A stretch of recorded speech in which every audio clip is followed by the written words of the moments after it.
ಪರಪ್ಪನ ಅಗ್ರಹಾರ ಜೈಲಿನಲ್ಲಿ ಸಿಸಿಬಿ ದಾಳಿಯ ಬಳಿಕ ಇಡೀ ಜೈಲು ವಾತಾವರಣವೇ ಬದಲಾಗಿದೆ.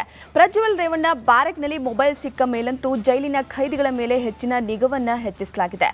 ಖುದ್ದಾಗಿ ಅಲೋಕ್ ಕುಮಾರ್ ಜೈಲಿಗೆ ಭೇಟಿ ನೀಡಿ ಪ್ರಜ್ವಲ್, ದರ್ಶನ್, ಪವಿತ್ರ ಗೌಡ ಸೇರಿದಂತೆ ಹಲವರ ಬ್ಯಾರಕ್ಗಳನ್ನೇ ಬದಲಾಯಿಸಿದ್ದಾರೆ.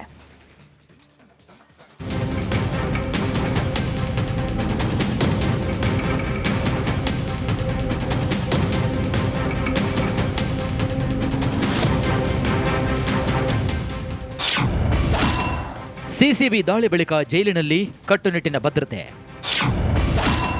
ದರ್ಶನ್ ಬ್ಯಾರಕ್ಗೆ ಸಿಸಿಟಿವಿ, ಪವಿತ್ರ ಬ್ಯಾರಕ್ ಬದಲು.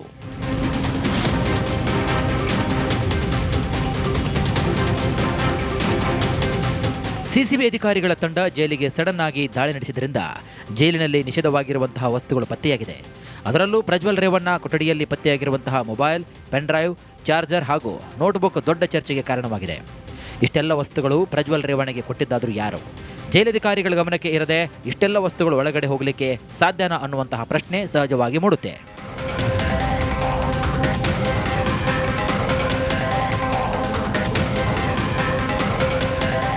ಸಿಸಿಬಿ ದಾಳಿ ವೇಳೆ ಪ್ರಜ್ವಲ್ ಸೇರಿದಂತೆ ಕೆಲವೊಂದಿಷ್ಟು ಕೈದಿಗಳ ಬ್ಯಾರಕ್ನಲ್ಲೂ ಮೊಬೈಲ್ ಸಿಮ್ ಪತ್ತೆಯಾಗಿವೆ. ಪತ್ತೆಯಾಗಿರುವಂತಹ ಮೊಬೈಲ್ ಹಾಗೂ ಸಿಮ್ ಆಂಧ್ರ ಮೂಲದವು ಅಂತ ತಿಳಿದು ಬಂದಿದೆ. ಜೈಲಲ್ಲಿ ಜಾಮರ್ ಅಳವಡಿಸಿದ್ದರಿಂದ ಒಳಭಾಗದಲ್ಲಿ ಕರ್ನಾಟಕ ಸಿಮ್ಗಳ ನೆಟ್ವರ್ಕ್ ಸಿಗಲ್ಲ. ಹಾಗಾಗಿಯೇ ಆಂಧ್ರ ಮೂಲದ ಸಿಮ್ಗಳ ಬಳಕೆ ಹೆಚ್ಚಾಗಿದೆ.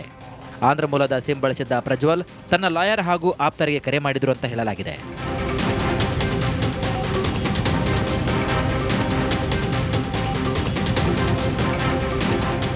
ಸದ್ಯ ಈ ಸಂಬಂಧ ಪರಪ್ಪನ ಅಗ್ರಹಾರ ಜೈಲಿನಲ್ಲಿ ಪ್ರಕರಣ ದಾಖಲಾಗಿದ್ದು, ಕರ್ತವ್ಯ ಲೋಪ ಹಿನ್ನೆಲೆ ಜೈಲಿನ ಅಸಿಸ್ಟೆಂಟ್ ಸೂಪರಿಂಟೆಂಡೆಂಟ್ ಈರಣ್ಣ ರಂಗಸ್ವಾಮಿಯವರನ್ನ ಸಸ್ಪೆಂಡ್ ಮಾಡಲಾಗಿದೆ.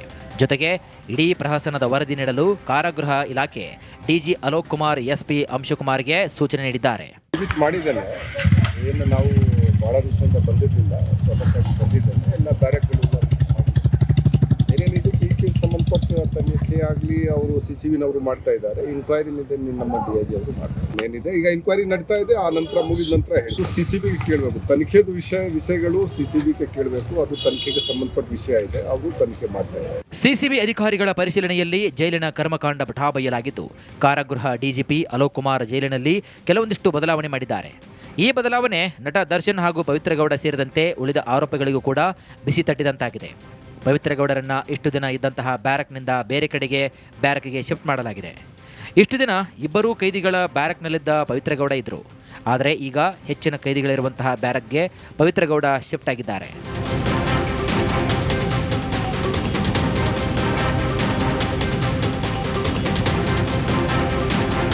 ಇನ್ನು ದರ್ಶನ್ ಬ್ಯಾರಕ್ ಬಳಿ ಹೆಚ್ಚಿನ ಸಿಬ್ಬಂದಿ ನಿಯೋಜನೆ ಮಾಡಲಾಗಿದೆ.